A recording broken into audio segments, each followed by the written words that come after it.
being the eldest son in his family, the young man had no choice but to return to his homeland, taking her with him, of course. Her name was Mina. Minna? Mina? This was not a name used by the women of his homeland. Indeed, her name was not the only thing different about her. The color of her skin, hair, and eyes, and the language she spoke were all different. Had the young man's hometown been a harbor city where people of many different lands crossed paths, there would have been nothing unusual about this. In such places, there were any number of homes that welcomed foreign men and women into the family generation after generation. But this is about as deep in the country as you can get, the young man told Chaim, sighing on the night he made Mina his wife. Chaim had rushed here all the way from the harbor town in the far country to attend the wedding. At the banquet, the young man had given Chaim a look, and the two had slipped away from the festivities. They were standing in the garden, looking up at the night sky. When the eldest son marries, his wishes are of no importance. What matters is family. The two families negotiate the engagement, and a bride is chosen who is acceptable to the groom's parents. That's how it was with my parents. My grandparents did the same. I know what you mean, Chaim said with a nod.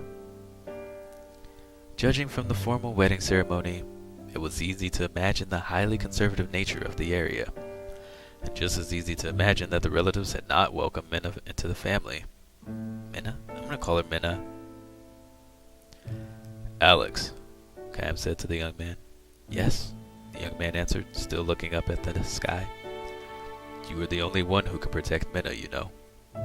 I know that much, Chaim. Minna is a wonderful girl.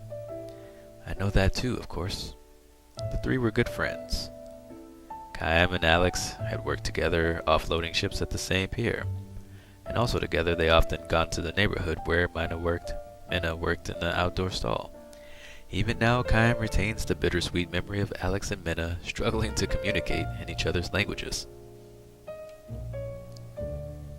You know, Chaim, Alex said that night under the sky, I think you sensed it too, but Minna was drawn less to me than to...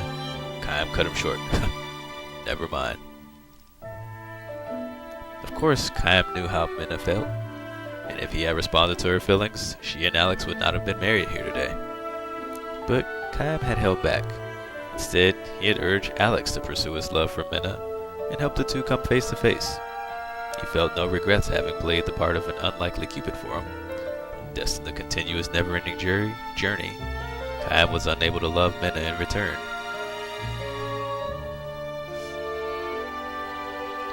One of Alex's uncles stepped out of the house drunk. Hey Alex, what are you doing here? He growled. The groom can't be absent from the reception. Oh, sure. I'll be right there, Alex said, turning towards his uncle. Chaim tapped him on the shoulder. Make Minna happy, Alex. Leave it to me, he answered with a smile. Come on, said the uncle. Hurry up, the groom's supposed to sit there the whole time. The entire family is here. We're gonna drink the night away. He grabbed Alex's hand, dragged him back into the house. The man was all smiles with Alex, but when he glanced at Chaim, his borderline polite smile could not disguise the gleam of distrust in his eye for an outsider. Chaim was sure he had noticed that same gleam, though perhaps not as openly displayed, in eyes that had lighted on Minna. So that was the kind of village to which Minna had come as a bride. You'd better make her happy, Alex, Chaim called out again towards his friends receding for him. I'm counting on you. But now the uncle had his arm around Alex's shoulders, and he was noisily monopolizing his nephew's attention. Alex never heard those words from Chaim.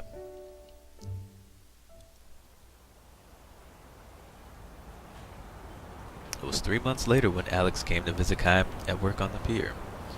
I'm in town on a buying trip, so I thought I'd stop and say hello, Alex announced. But judging from the fatigue evident on his friend's face, Chaim had a pretty good idea of his real reason for coming here. As casually as possible, Chaim asked, How's Minna doing? With a feeble smile, Alex replied, After the wedding, things happened. Minna had accepted neither had been accepted neither as a member of the family nor as a resident of the village. Too many differences, daily customs, culture. But the one thing that made Minna too different for the tiny village was the brown color of her skin. If only she could speak with people. Minna is trying her best to learn our language. My mother and the other relatives make no attempt to learn hers. Not so much as a good morning or a thank you. They insist it's up to the daughter-in-law to do all the adapting. Still, Minna was working hard to draw closer to Alex's family and birthplace. She'd be the first one out in the fields in the morning, work without a break until the sun went down, and do sewing until late at night. She would try to talk to people in the local dialect that Alex had taught her, using gestures and body language. She would apologize profusely, with abject smiles, whenever she failed to understand what they were saying. Chaim could easily imagine Minna going through these exertions, which made Alex's report all the more painful to him. "You should come visit us now and then, Chaim. Minna would love to see you too." Chaim responded vaguely with a silent nod. When Alex added, "I want you to come and cheer her up," he said nothing in reply. "What's wrong, Chaim? Are you angry?" "I'm not going to visit." "Why not?" "You promised me you'd make her happy, remember? We agreed that you're the only one who can do that." "But still..." "Sorry. I haven't got time for this. I have to get the ship loaded before it sails at sunset." With this curt dismissal, Chaim turned away and continued working. Alex stared at him from behind, looking frustrated and confused. Chaim could feel his friend's gaze on his back. Because he could feel it, he kept working without another backward glance. Eventually, Alex gave up and left. Neither man spoke words of farewell.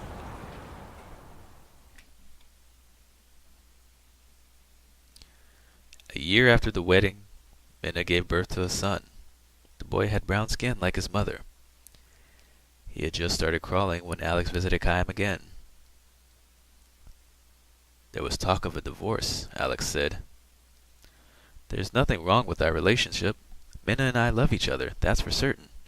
But my mother and the relatives say there's no way they can accept a brown-skinned child as the family heir. His existence supposedly harms the marriage prospects of my younger brother and sister too, so they want us to send the baby to Minna's family. It's gone that far."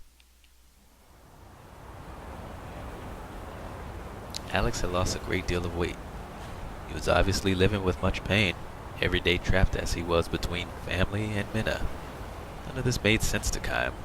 However trapped Alex might be, as long as he was firm on what was important to him, there could only be one answer to his family's demands. He should be able to arrive at it without anguish or confusion. "I know how strong you are," Alex sighed, speaking to Chaim's back as Chaim went on hoisting the huge, spine-snapping crates in silence. The longshoremen were well paid for handling crates on their own, loads that it would take ordinarily 3 men to lift. The daily wage was calculated by the number of loads each man lifted, so asking for help would result in a pay cut. For this reason, Chaim and the others never complained or asked for help. They would even lift the heaviest loads by themselves. Alex had been like that too. Someone nearby asked him, "Are you going to be okay with that?" He would be all the more determined to do it on his own. "Fine, fine," he would smile, gritting his teeth. He would lift the giant load.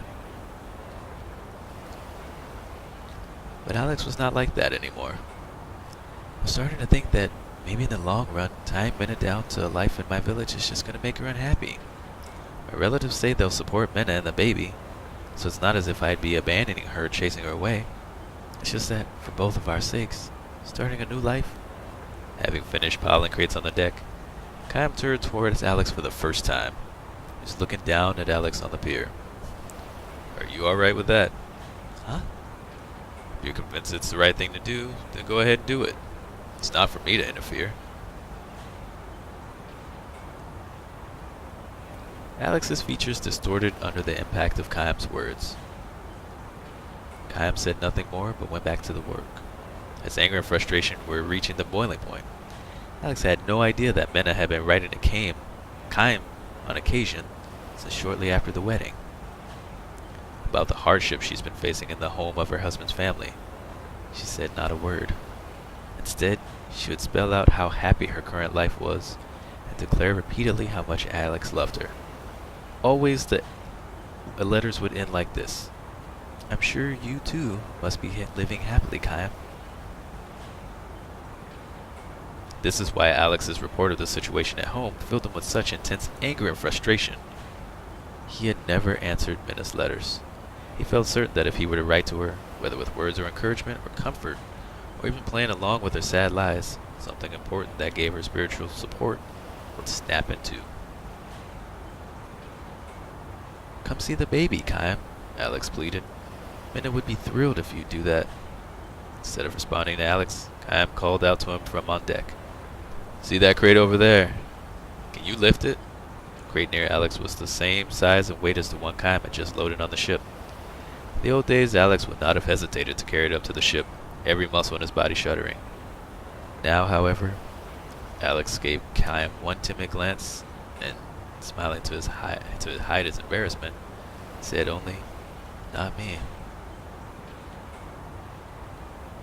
Kyle said nothing more.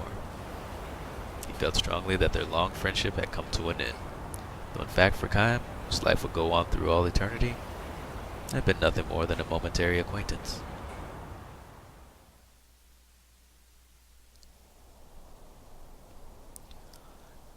Kyle has been on his endless journey ever since. Now and then he thinks back to those bygone days. Both Alex and Minna long ago came to dwell among his distant memories. The kind of memories that revive a deep sense of bitterness. And there they are to this day.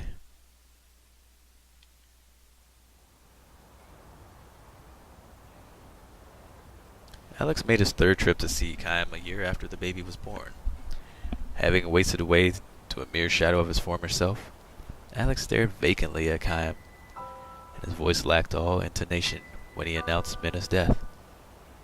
She had killed herself, hanged herself in the barn.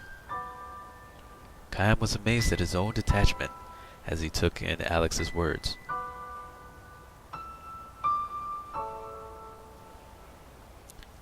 Minna's letters had stopped coming several months earlier. Either she no longer needed to spin those sad little lies about being accepted by Alex's family and the townsfolk, or she had lost the strength to invent them anymore. In effect, it was the latter, Kyle was learning now. To the very end, she could not make anyone accept her, my mother, my family, or the town. Alex said tearfully. She was all alone.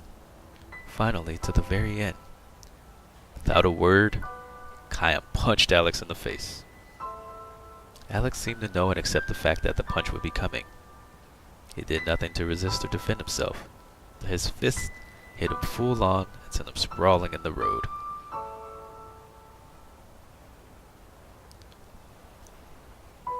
Why? Kyle demanded to know. Why did you say she was all alone? And when Alex righted himself, he smashed him in the face again. Alex began coughing violently and uncontrollably, and when he spat up a gob of blood, a broken back tooth came out with it. Kyle knew well enough that Alex had been suffering too, that he had been engaged in a desperate struggle to do something about being trapped between family and wife. Otherwise he would never have wasted away so dramatically from the brawny young man he used to be. As well as he knew this, however, Kyle could not forgive him. He had promised, he had given his word, he would make Minna happy. He would protect her. Kyle could never forgive Alex for failing to make good on his oath. Wiping the blood from his mouth with the back of his hand, Alex dragged himself to his feet. I know how strong you are, he said to Kyle, as he had once before, but this time his words took on a far sadder tone. But let me tell you this, Kyle. My mother and my relatives and the others, their way of looking at things is not completely crazy. To live in peace and quiet in the country, you have to follow the country's special rules. It just so happens that one of those rules was not to accept a bride like Minna. I was born and raised in that village, and I knew the village code, know it all too well, which is why I've been in such pain all these months. I'm a weakling, I suppose. In your eyes, I'm probably so weak you want to spit on me. So laugh at me, hit me, despise me if you want to. Come on, hit me again. Alex thrust his face at Kyle for more punishment, and Kyle threw another punch. This one landed squarely on his nose and may have broken it. Alex crumpled to his knees. The blood that gushed from his nose was blacker than the blood from his mouth. Alex looked at Chaim with a smile of self-derision. Minna should have been with you. That's what I think. If she had married you and not some weakling like me, she'd still be alive. With a wordless strangled cry of rage, Chaim lunged at Alex, grabbing him by the collar and hoisting him to his feet. Another punch, and still another. Chaim was not planning to stop punching Alex. Now, though, with Chaim's hand still fastened to the front of his shirt, Alex looked at Chaim, straight at Chaim for the first time since coming to the dock. Why didn't you answer Minna's letters? That's all she was hoping for. A letter from you. So he knew. Alex knew everything. It's terrible out there in the country. Anybody who wants to can find out who wrote letters and who got them. Everybody out there is like family. Everybody but Minna, that is. If Alex had wanted to, he could have quashed Minna's letters easily. Then not one of her sad little lies would have reached Chaim. But instead, Alex had read the letters, resealed the envelopes, and sent them to Chaim one after another. He had internalized Minna's sad little lies and started looking for Chaim's answers even before she did. Chaim stopped his fist in midair and asked, How could I have possibly answered her? Why not? Alex retorted. You knew how trapped she was feeling. You must have known how much encouragement one word from you would have given her. But you were Minna's husband. Yes, that's true. But you were always the one deepest in her heart. I knew that, and because I knew it, there's only one thing I could do. No, that couldn't be. Astounded, Chaim lowered his fists as Alex said to him, I wrote to her. I pretended I was you. And I wrote her letter after letter. Be strong, I told her. Keep your spirits up. I'll come to see you soon. You're too strong, Chaim, so you can't understand the feelings of weak people. I don't have that problem. I'm weak. I understood how a weakling like Minna felt. Alex cried, the blood streaming from his nose and mouth. There's one thing I don't know, though, Chaim. I don't know whether Minna actually believed the letters I wrote were from you, or whether she knew what I was doing and pretended to believe. I wonder, was life in my village so painful to her that she couldn't go on living there without pretending to believe? Chaim made no attempt to answer Alex's question. Slowly, he let the strength go out of his clenched fists and released his grip on Alex's shirt. Alex drew a step back from him, then took another step, putting distance between them before his final revelation. There was one letter, just one, that I didn't send you. That was 3 months ago. It was the first letter in which Minna begged you for help. She said she wanted to run away and asked you to come save her as soon as possible to rescue her and the baby. That was the letter Alex threw away. Posing as Chaim, he wrote a 2-word answer. Be strong. The day after she read the letter from Alex, Minna hanged herself in the bar.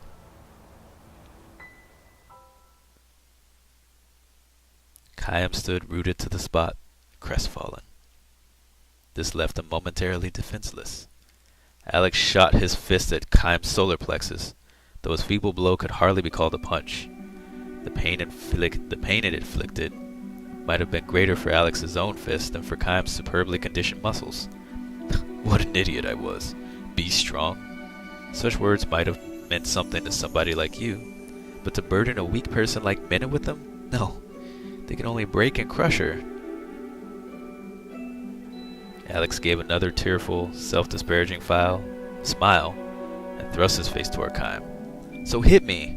I don't give a damn. Hit me all you want. Beat the hell out of me. But let me ask you this, Chaim.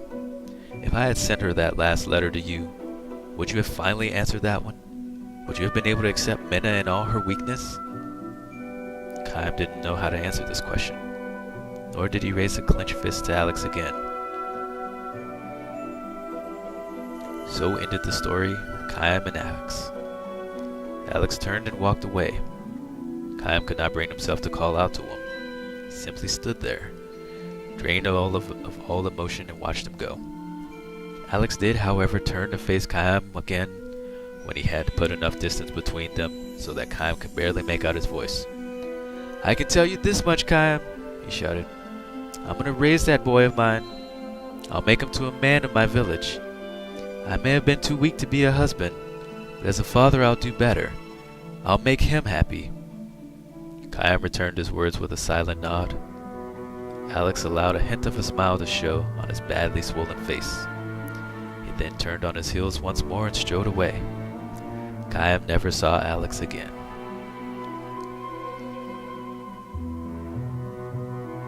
Every now and then, Chaim remembers Alex and Minna as he proceeds on his endlessly long journey. When he thinks back on what he himself was like in those days, wanting only to be strong in all things, the memory is a bitter one. If only he had been the person he is today. Present-day Chaim would not have rejected such human weakness. Now he can accept the fact, sometimes with a pained smile, sometimes with a genuine heartbreak, that everyone is weak. If only he could begin his journey again, Minna might not have had to die. But this is no more than a hopeless dream. He meets them only once. They are gone forever. The mortals, the humans, the ones without eternal life. This is what makes them all the more dear to him. This is what makes his breast burn for them. Aware now that he has failed to love human weakness throughout his battles and his wanderings, Chaim turns his steps towards Alex's old village. Alex himself, of course, is long since dead, but Alex's descendants he can tell at a glance. They have brown skin. Brown-skinned youths are the ones in charge of the village festivals. Brown-skinned old women teach girls how to weave floral decorations. Brown-skinned children and those who are not brown play together in all innocence, free of care. Perhaps this can compromise a tiny epilogue to the story of Alex, Chaim, and Minna. The graves of Alex and Minna lie side by side atop a low, windswept hill. Chaim picks flowers from the field and offers them at the doomed couple's graves before returning to the road. What is human strength after all? Chaim still does not know the answer to this question. And this is why again today his journey must go on. That one was a long one. It was good, sad. It ended well, but man.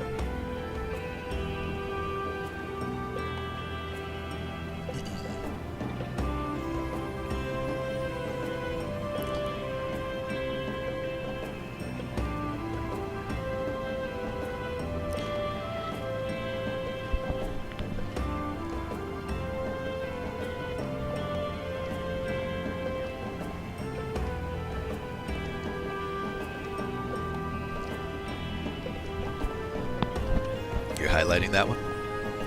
Well done. Thank you.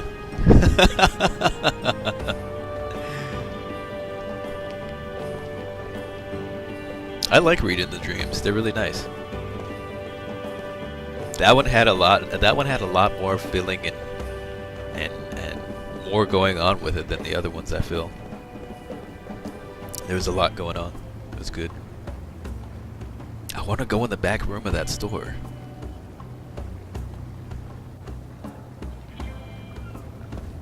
Okay, so it looks like there's some stuff going on up there. So I don't want to go this way yet because there's a save point. So we're going to save it here and then go the other way. You would have teared up in the middle had you not already played through the game.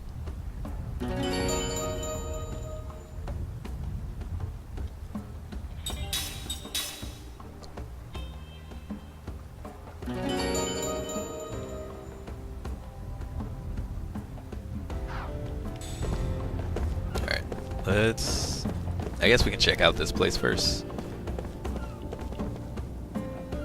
Then we'll go back the other ways. Mono capsule. You still tear up. It's written pretty well. It's very sad.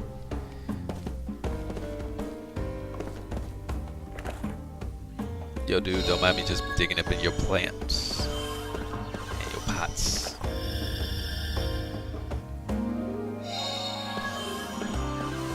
And everything else in your house without even talking to you. You just go in and just... I love JRPGs. You just like go in and they don't even make a fuss about it. Just like whatever. Seeds of Terror.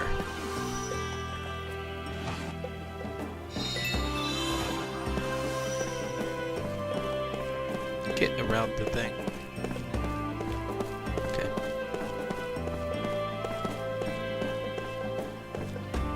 Whoa.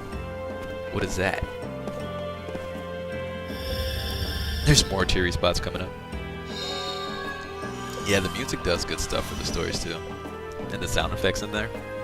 I just hate that the sound effects happen before I get to that part. Kinda sucks. I wish I could just like have it scroll slower. What do you think of this sculpture? Isn't it just mesmerizing how the line meets with that surface? Yeah.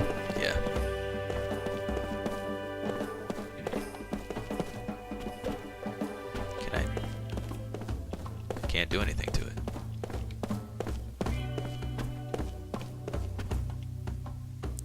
Whew, art is a grueling pursuit. Down in the trenches, it's tough to tell whether or not you're improving. You can bring me something to serve as inspiration. That help me get the ball rolling.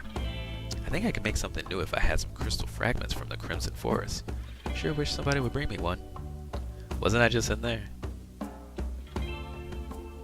19 more? No. Nope. You're supposed to look at it, not do something to it, but I want to kick it over.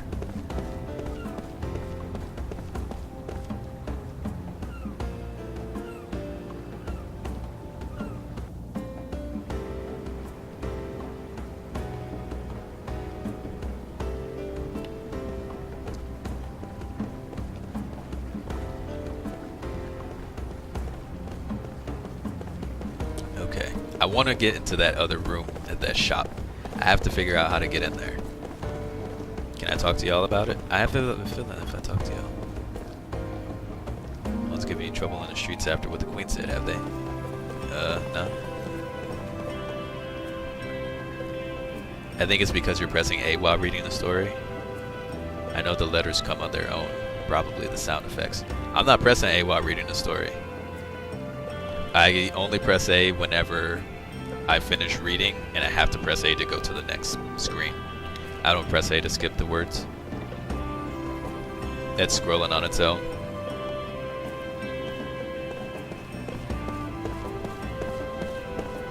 Oh, so that just goes there.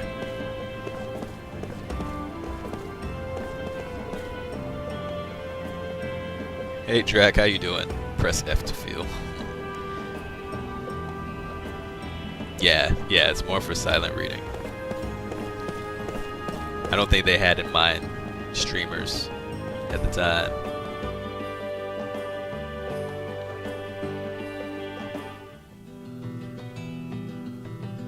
Okay. So... oh, I guess I can go to the Crimson Forest.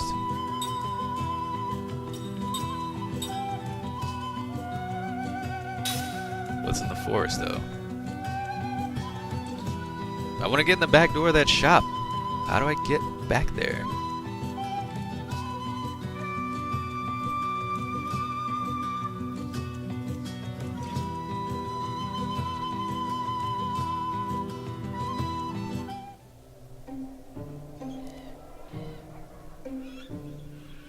Maze of Gloom. I don't think I should be here yet.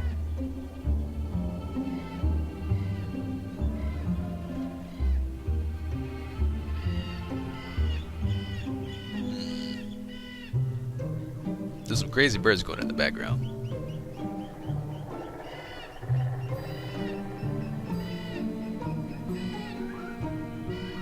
Hey, Mr. Tom, how you doing?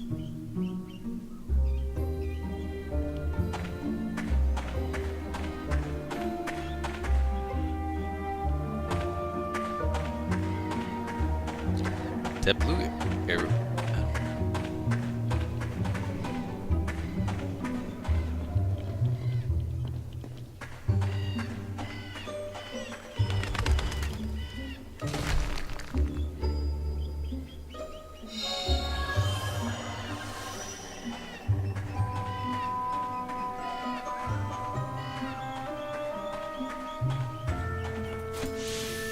Okay.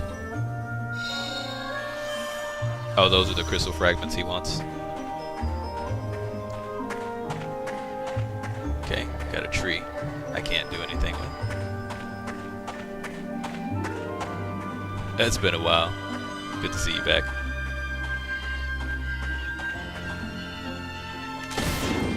Whoa. Alrighty. Fight time.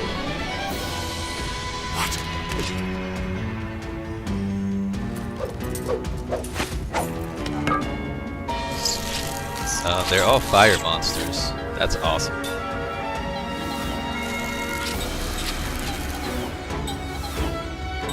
For some reason I feel more threatened by the mosquito thing in the back. Soul Eater Bug. Oh boy.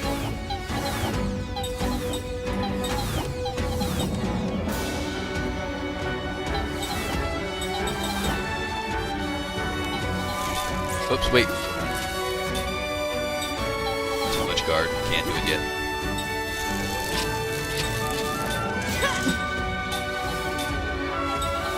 Composite magic? What is composite magic?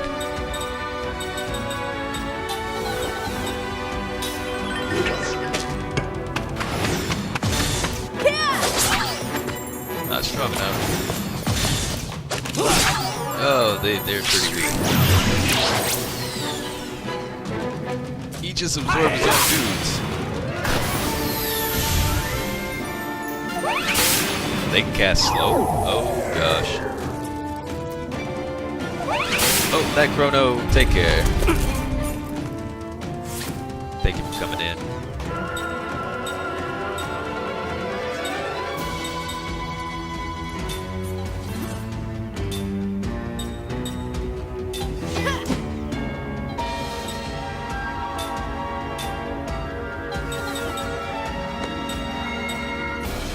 What's it? Wind. Let's go against wind. Doesn't have water.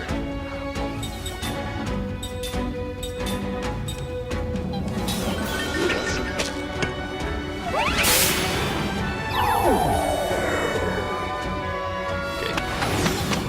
Whoops.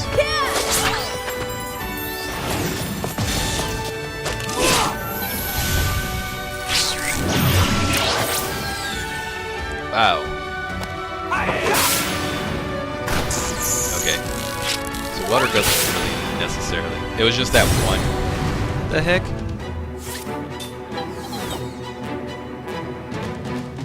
Okay, don't attack him. Dude, it's gotta be ground. I don't know. Let's try ground. I keep forgetting that I need to do that.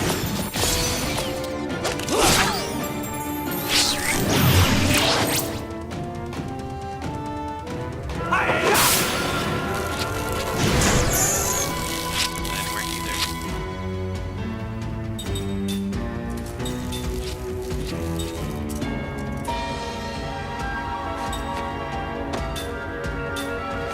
I would fire be the thing to do.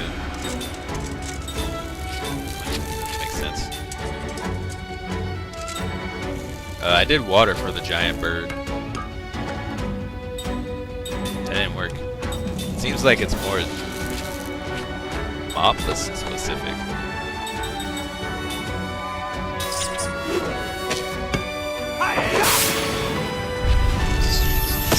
See, that time it's fire. Or maybe it was fire last time. Not water. I thought it was water though. I can't remember last night. That was too long ago. Way too long ago.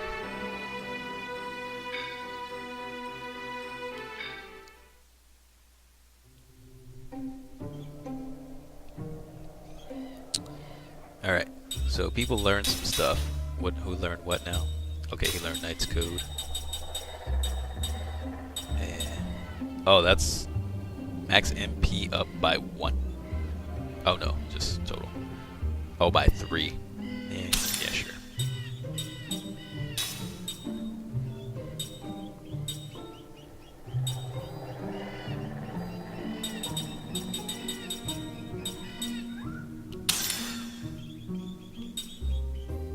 Oxygen and fire bath.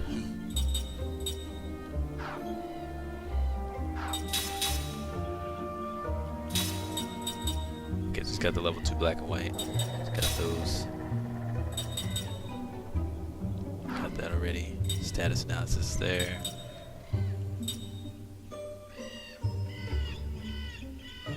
She's learning that right now.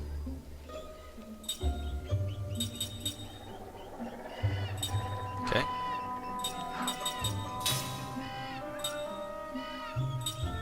Holds breath, passes out. All you gotta do is just play FTL with me.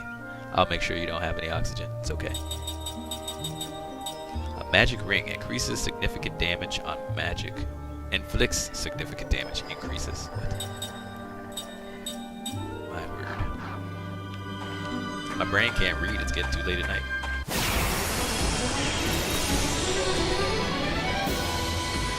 This does not look good!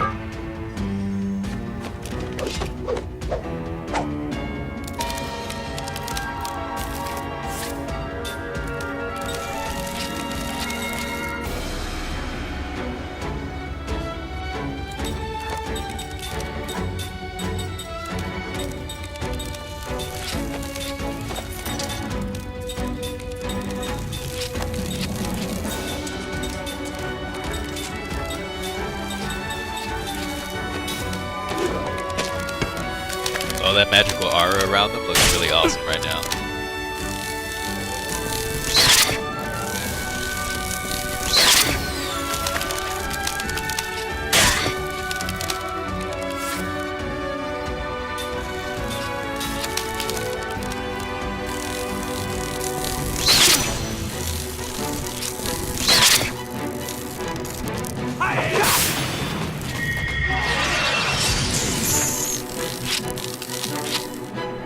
Non-elemental damage.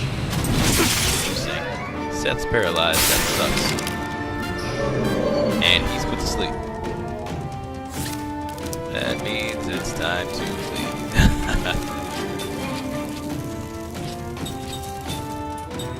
Maybe.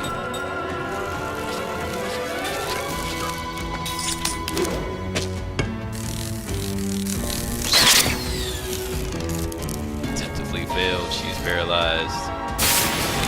Great.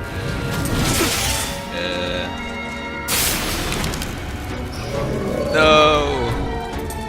Oh man. Run away. We're so dead. I thought sure they were gonna be like absorbing the other things. We just can't run away.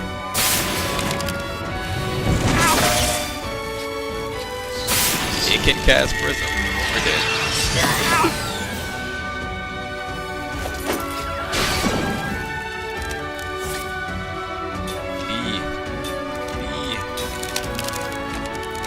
Let's get out of here!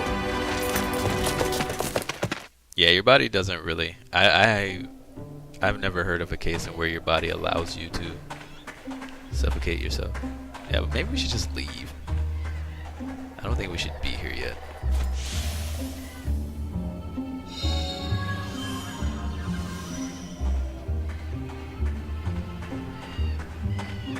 There's a door over there, though.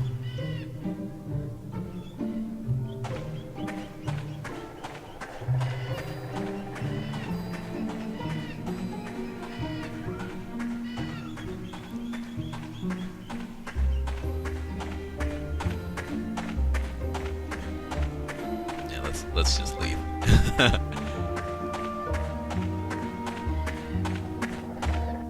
Thank you for not making us get into another fight. Appreciate it, game. So let's go back to the port.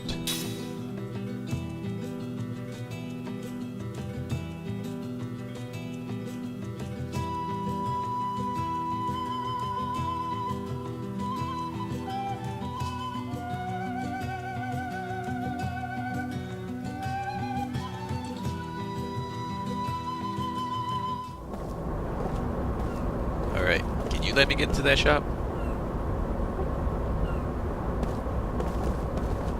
Oh, what the heck? What is this place?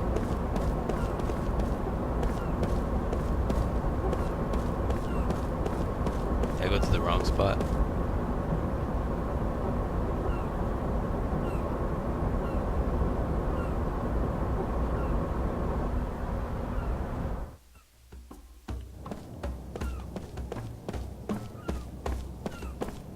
What's that place? Where's the weapon shop? I need weapons, man. I'm missing party members. Members? Plural? Don't tell me who.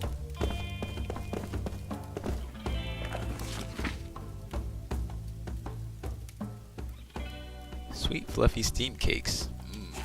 That sounds good. Eggs, milk, sugar, flour, baking powder, salt, and as many fruits as you want. Sift the flour and baking powder. Mix the eggs, milk, sugar, and salt in a bowl and beat well. Then blend in the sifted flour and baking powder. Cut the fruit in small pieces, work in the mix, leaving in small amounts to decorate the finished cake later. Put in the molds and place in the steamer. Oh, that sounds tasty. Best served with hot tea. I might have to make some of that soon.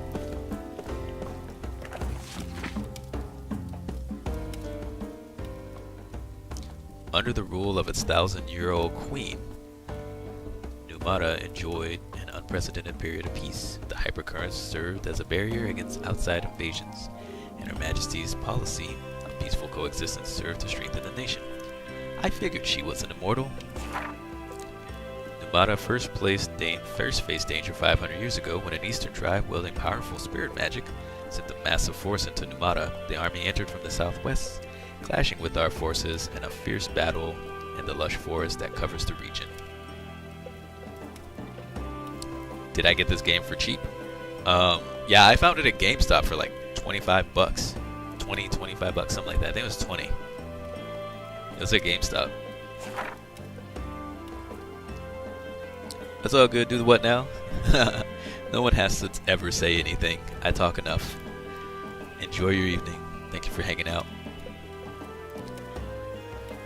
Although it's hard to imagine at the time, only a small handful of people, including Her Majesty, had magic abilities. The magical power source itself was still weak, much of the magic's inner workings were still a mystery. Use the spirit magic to engage in warfare in ways the Numatans, whatever, had never imagined. As with black and white magic, spirit magic takes advantage of a mysterious unknown power, but its basic principle and methods are far from similar. In the end, the battle concluded with Numata's victory after Her Majesty reluctantly made use of her arsenal of black magic. The forest was soaked with the blood of Numatans and the eastern tribesmen. Oh, that forest. The countless dead on both sides buried where they lay. The battlefield known today as the Crimson Forest is now home to a legion of wandering spirits. Her Majesty, concerned with the danger that the forest poses, has prohibited entry into the woods ever since. Cool. You have cat-related stuff in your Amazon cart worth 150 bucks. Cats getting expensive. You don't even have one yet.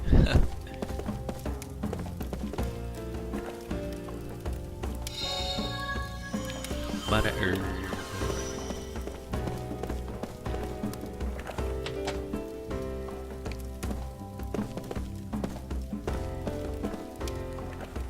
I should update my Amazon wish list. Since I've gotten a few things off of it. Just so I can see what else is left. Because I always forget. It's like, there was something I was going to get. And I can't remember what it is. My wish list is so out of date.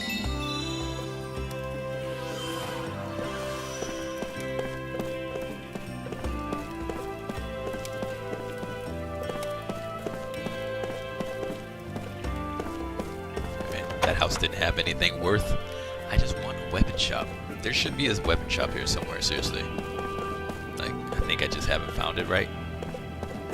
Oh, that's a dream. You're a dream. I can see it in your face. I'll come back to you another time. I can smell the dream in you.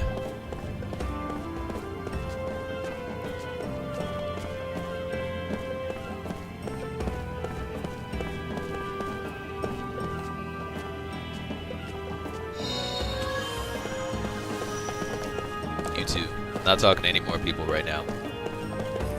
Unless you're a shop owner. I want weapons. Web homes.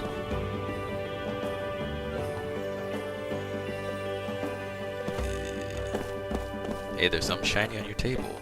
You got shiny stuff all over your place. Can I have it? All of it?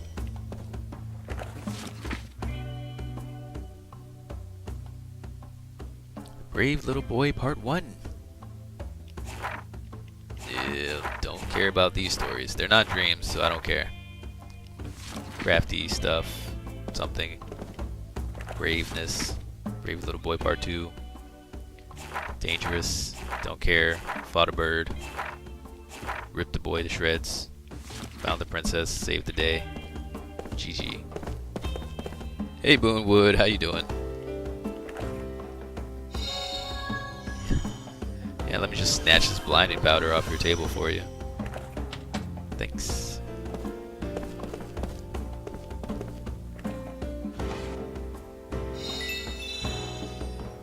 Man, why you only have 10 gold in there? Give me more. There we go. Oh, they all share a bedroom. That's gotta suck.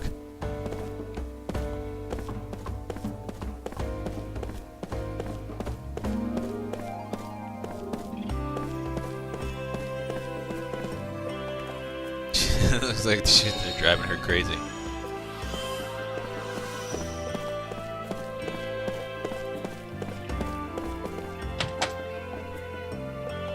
I've got to find where to buy weapons. There has to be weapons here somewhere.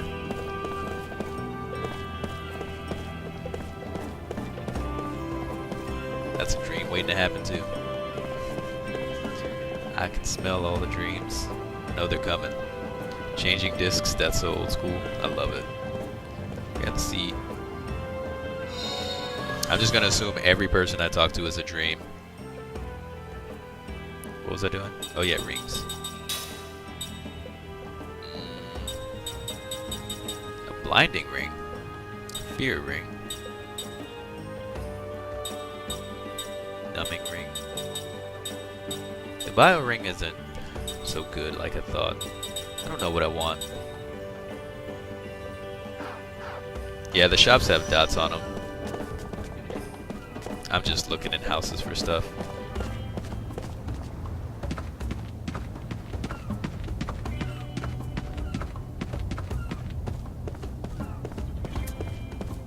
Searching for secrets. Ooh, can I ride this boat? No. What's the point of this? Nobody in the tent either.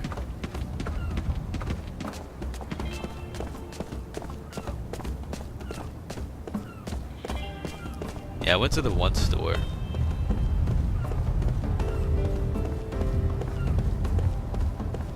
Yep, always gotta get the free stuff first. I went to the one store and it was like, oh yeah, this area is off limits to people. And then I went to the other store. She didn't sell weapons. That's not cool.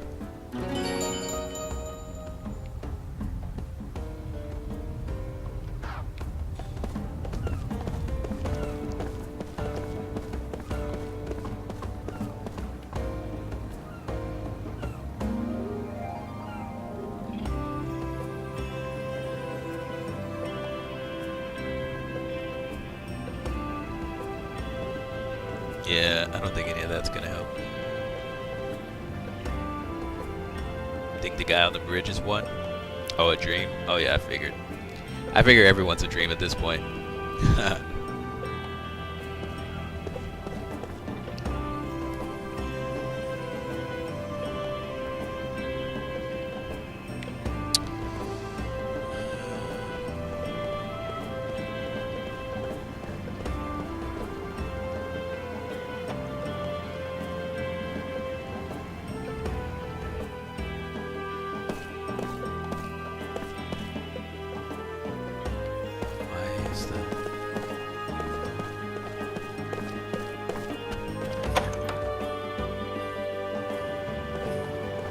Odyssey.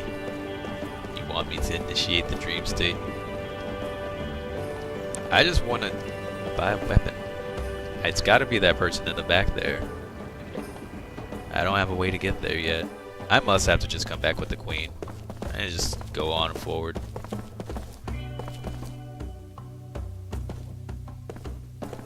I just need to go forward, stop messing around. Just go.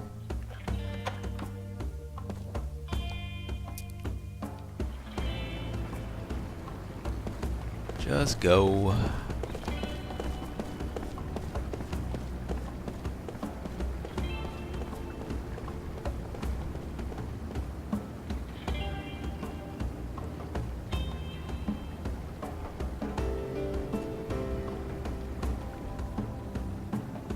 Yeah, I went out the back door already. It just leads to... Oh yeah, I should probably tell that girl over there that her dude's waiting at a different spot. Yeah, the back door leads to a different boat. The guy's like, "Where's my lady at? I thought we were supposed to meet over here."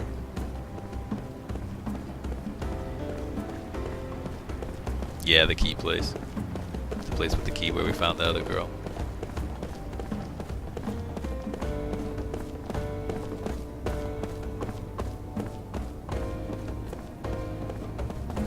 The guy's on the other side. Oh, I guess that doesn't help. How do I cross over there?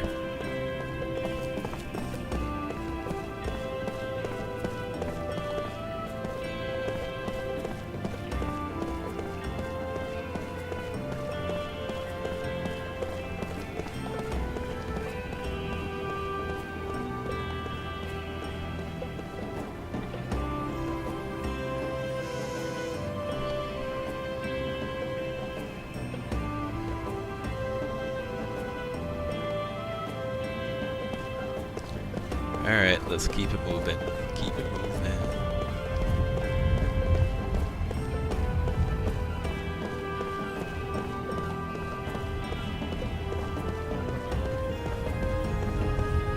I just used level 1 weapons for the whole game. It's fine. Oh, when you go backwards, it does one thing. When you go forwards, it's a different way. Hey, wait up! Huh? You're not my brother. Oh, I'm sorry. My sister must have caused some trouble for you. Look, you're gonna get lost if you keep that up. I told you to wait while I get you the balloon, didn't I? No! I wanted to get a weapon first. How you gonna automatically give me dreams? I'm supposed to search and find these things. You don't give me these.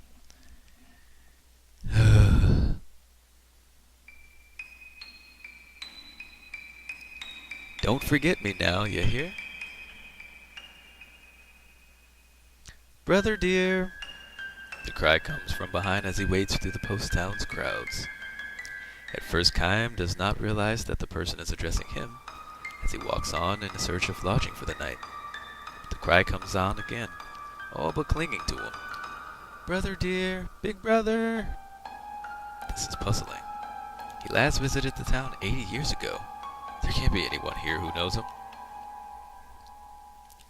Wait, big brother, don't go.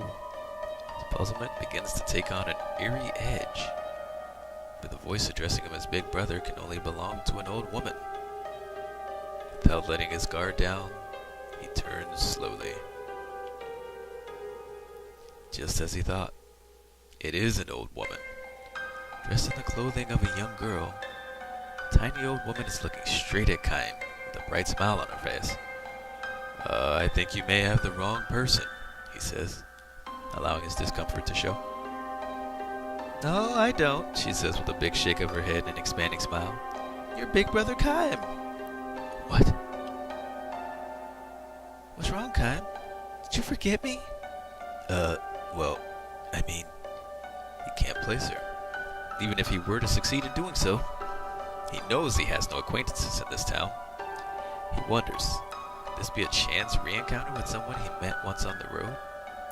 No, he's sure he doesn't recognize her. Strangest of all, why should this woman who looks old enough to be his grandmother address him as big brother? Don't pretend you don't know who I am, Chaim. You're so mean. She yells at him loudly enough that people in the crowd stop and stare at him. It's not just the fact that she is shouting, of course. People always have to shout to be heard in these crowded streets. That alone would not attract attention. The old woman's voice is different from a normal adult yell. It's like the innocent, unrestrained cry of a little girl who throws her whole body into her scream. People turn shocked expressions on the old woman and quickly avert their eyes. Their dismay is understandable. The old woman has stark white hair tied up with a colorful ribbon.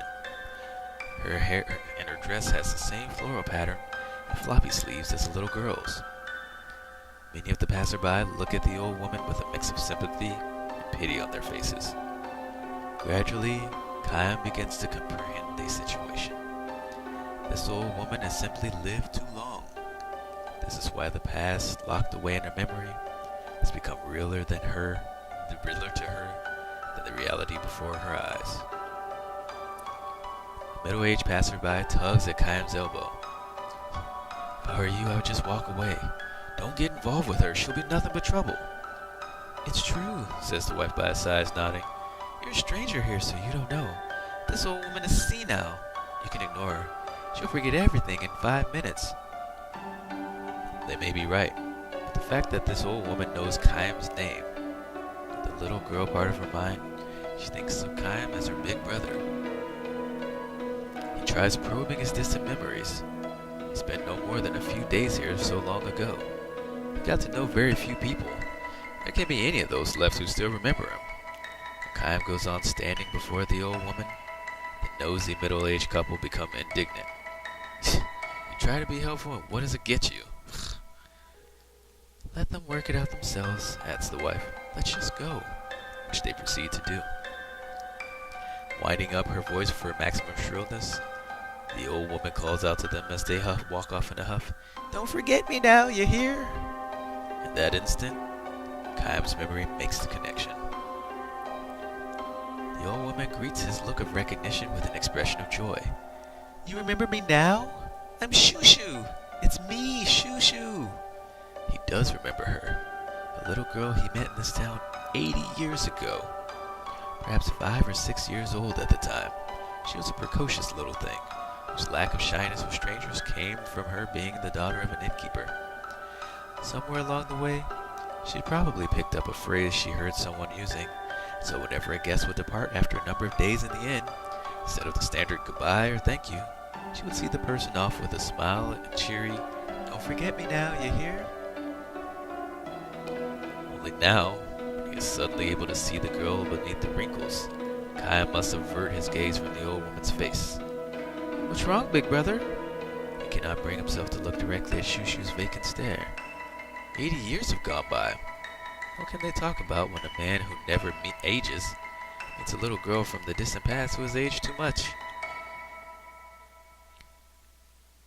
Let me through here, please. Sorry, let me through here, please. Forcing his way through the crowd, a young man rushes up to where Shushu and Kayam are standing. Great-grandmother, how often do I have to ask you not to go out without telling me? After scolding the old woman, he turns to Kayam with an apologetic bow. I'm terribly sorry if she's been a bother to you. She's old and getting senile. I hope you can forgive her. Shushu herself, however, angrily purses her lips and demands to know. What are you talking about? I was playing with Big Brother Kayam. What's wrong with that? She peers at the young man and asks, Who are you? The young man turns a sad gaze on Kayam, begins to apologize again. With a pained smile, Kayam stops him. Kayam knows that at times it can be sadder and more heartbreaking for a life to be prolonged than for it to be cut short. Sad and heartbreaking though a life may be, however, no one has the right to trample on it. She just can't seem to get it through her head that she's old, even if I hold up a mirror to her. She asks, Who is that old lady? The young man, whose name is Kosh, further explains the situation to Kayam. She might forget that she ate breakfast, but her memory from childhood can be clear as a bell. Kayam nods in silent understanding. Kosh and Kayam sit on a bench in the town plaza, watching Shushu pick flowers. She's apparently making a floral wreath for her long-lost big brother. But really, sir, do you have time for this? Are you in a hurry to get somewhere? No, I'm fine, don't worry. Thanks very much. He smiles for the first time and says, I haven't seen her this happy in ages. The young man seems convinced that his great-grandmother has encountered in Chaim a person who resembles someone she knew as a child. Chaim allows him this. He knows that Kosh cannot and need not imagine the existence of a person who never ages. Her health has really deteriorated lately. Whenever she runs a fever, we wonder if this is going to be the end, and we prepare for the worst. Then she springs right back. Sometimes we joke that her mind is so far gone she's forgotten to die. Chaim sees the young man in profile. Kosh has a gentle smile on his face as he speaks of his great-grandmother. No doubt, when he was little, she used to hold him and play with him. Grown up now, Kosh watches over his great-grandmother like a parent watching his own child. He calls out to her, That's nice, great-grandmother. I haven't seen you eat flowers together like that for a long time. Squatting in the grass with a fistful of flowers, Shushu answers, That's not true. I made a wreath for him yesterday. Then she says to Chaim, Isn't that right, big brother? You wore it in your hair for me, didn't you? Chaim cups his hands around his mouth and calls back to her, I certainly did. It smelled so nice. Shushu's face becomes a mass of joyful wrinkles. Overcome with emotion, Kosh bows his head. Chaim asks Kosh, Are you the one who takes care of her? Uh-huh. Me and my wife Cynthia. How about your parents? Or even your grandparents? Are they still living? Kosh shrugs and says, The only other member of my family left alive. His grandparents both died in an epidemic 20 years ago. His father lost his life in the war that enveloped this area 10 years ago. His mother, Shushu's granddaughter, aged more rapidly than her own mother, and the lamp of her life was snuffed out 5 years ago. So my great-grandmother has to keep holding funerals over the years for her children and grandchildren. Before we notice, she'd become the oldest person in town. Must be lonely living that way. I'm sure, answers Chaim. It might even be a kindness of the gods to let people fade out mentally when they've lived too long. At least that's how I've come to see it lately. You'd think she would feel lonely to be left behind that way. She's not lonely at all. To live long means you have a lot of memories. Maybe it's not such a bad thing to live in the world of your memories during the last days of your life. Shushu stands up, her arms filled with flowers. Big brother Chaim, I'm gonna make a floral wreath for you right now. And if I have any flowers left over, I'll make one for this other person too. Chaim and Kosh look at each other with bewildered smiles. Why are you smiling like that? Shushu asks. Are you two friends now? She opens her wrinkle-ringed eyes wide in surprise, gives the two men a joyful smile, and collapses into the grass.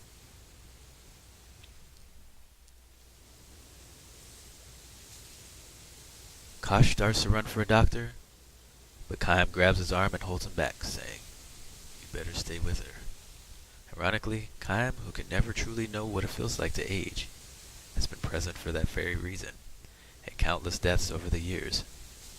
His experience tells him that Shushu will not recover this time. Shushu is lying on her back where she has fallen. Her armload of flowers now spread over her chest. Her face wears a smile. Wait just a minute, big brother Chaim. I'll make a wreath for you right away. Her mind is still lingering among her memories of the past. Will she stay like this to the very end? Keep fighting, great-grandmother. Don't let go. Kosh clings to her hand, tearfully shouting encouragement. But she may not even realize that this is her own great-grandson. It's me, great-grandmother. It's me, Kosh. You haven't forgotten me, have you? I bathed you last night. You knew who I was then, didn't you? Kosh appeals to her with all his might. But Shushu, a girlish smile on her lips, is departing for that distant world. I'm gonna be a father soon, great-grandmother. Remember? I told you last night. Cynthia has a baby inside. It's gonna make you a great-great-grandmother. Our family's gonna grow. Another person with your fresh blood. Still smiling, Shushu grabs one of the flowers on her chest in her trembling fingers. She thrusts it toward Kosh, and in a voice no more than a whisper, she says, "Don't forget me now. You hear?" Kosh doesn't understand. Indeed, how could he know the little phrase she always used to speak long before he was born? Kayam puts his arm around Kosh's shoulder and says, "Answer her." "I know what you mean, great-grandmother. I won't forget you. I will absolutely never forget you. How could I forget my own great-grandmother? Don't forget me now, you hear? I won't forget you, great-grandmother, believe me. I'll always remember you. Don't forget me now, you hear?" Shushu closes her eyes and lays her hand on the flower on her chest, as if groping there for something. She seems almost to be trying to open the door where the memories are sealed. Soft breeze moves over her. The flowers adorning her chest dance in the wind along with the memories. Surely among those memories is the Kayam of 80 years ago. Kayam snatches at one of the petals dancing in the wind and closing it in the palm of his hand. Shushu will never open her eyes again. She is left on a journey to a world where there is no past or present. The only ones she has left behind are Kayam, who will go on living forever, and Kosh, who is about to welcome a new life into the world. Clinging to her corpse, Kosh raises his tear-stained face to look at Kayam. "Thank you so much," he says to Kayam the traveler. "Thanks to you, my great-grandmother was so happy to be picking flowers at the very end." "No, it wasn't thanks to me," Kayam says. He closes his fist on the petal in his hand and says to Kosh, "I'm sure if she made a wreath, she would have given it to your sweet new baby." Kosh shyly cocks his head and mutters, "I hope you're right." But then, smiling through his tears, he declares, "I'm sure you are." "About that promise you made to her? Be good, and don't forget her." "No, of course not. People go on living as long as they remain in someone's memory." With these words, Kayam begins to walk away slowly. But behind him he hears Shushu's voice. "Don't forget me now, big brother Kayam. You hear?" It is the voice of the little girl from 80 years ago, ringing ever clear, sweet and innocent, declaring farewell to the man who will travel life forever. Dude, who came up with these stories? That's what I want to know. These stories are like powerful and amazing and really good. Like,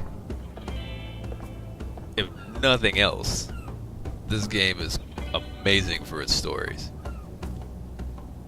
And this game is great in other areas, but like, these stories, they're crazy. Yeah, this is one of the more positive ones. That still had death. Hey, Sergeant Whitey. There's a separate writer just for the dreams? Had to have been. These things are crazy. Wow. That's all I can say. How have you been, Sergeant?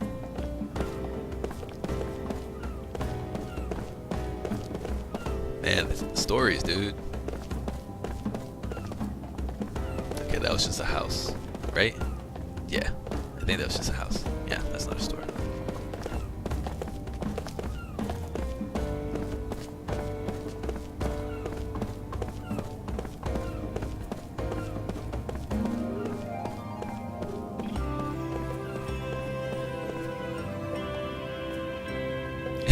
Doing good, just tearing up over here from that one. there's some stories with some feels, quite the feels, man. Quite the feels. All right, so let's save.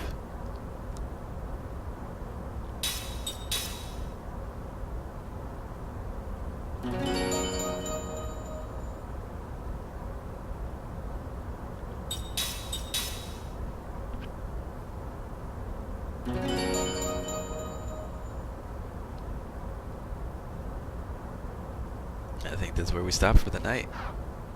I was wanting to start up stuff, but my throat's dead. It's dead. I can't. If I run into another story, my voice might die in the middle of it. So, and seeing as how they can come from anywhere, I never know when they're gonna come. So that's gonna do it for me for tonight. I want to thank you all for coming out and having fun. I enjoyed the stories. I enjoyed the gameplay. We beat another boss today.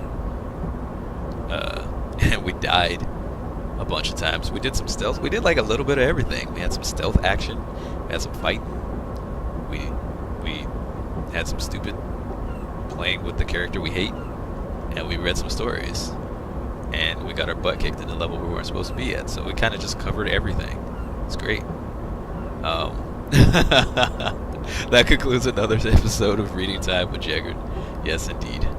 But I hope y'all have fun. As far as being back tomorrow, that's up in the air. It depends what I have going on. I am going to do my best to try to stream more often. I am sorry. Real life has been kicking my ass, like just as hard as it can. So my streams, it's during the week, it's been crazy. But I'm going to try to be here during the week if I can. So if you haven't already, follow my Twitch so you know when I go live if you get those notifications. Follow my Twitter or my Facebook. That way you can see when I go live so you don't miss anything. You don't miss all the great story times. You can follow my YouTube. All of my past broadcasts go up there, as well as random content from other games, like indie games I'm playing usually. I didn't record any Skyrim this weekend. I didn't have any time. But, you know, Skyrim playthroughs and just indie games and stuff all goes up there. Other kinds of stuff. I need to apply for a job for Reading Rainbow. That would be great. But yeah, thank you all for coming out. I had a lot of fun. I am going to host somebody. Who am I going to host? I don't know. Let's see who I'm going to host. It's going to be somebody from the team. Part of the clan of Ziconia.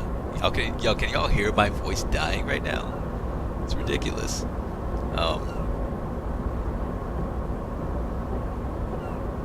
Let's see. Wow. Skin Team blew up. Holy moly. That's good. I remember when Skin Team only had like a few viewers and then had just gotten subbed. Now, already in the thousands. Let's see. Okay, so everybody's going offline. It'll last you until the next stream. Neko Roll, you're here right when I'm leaving. It's too late. Oh, sorry. Oh man, I feel horrible. But I can't. My throat is dead. I gotta stop if I want to salvage it, because I have work. I have to rest it. I want to thank you all for coming out. Thank you for coming, Noosh, or to Nekoro. I am going to host the Noosh 22. Let's see. I don't even know what she's playing. Nekoro, I'm sorry. I know. I wish I could stream late till 4 a.m. again. I know it's hard for you to make it earlier. But thank you for saying hello. Yeah, I'm gonna host the Noosh Twitch. .tv/thenoosh22. I hope you can catch me next time. We miss having you around. But that's all for me. I'm rambling again. Thank you all for coming out. Enjoy watching the Noosh play cities. Tell her I say hello. I will see y'all hopefully tomorrow. But again, follow my Twitter so you know exactly what's going on. Have a good night.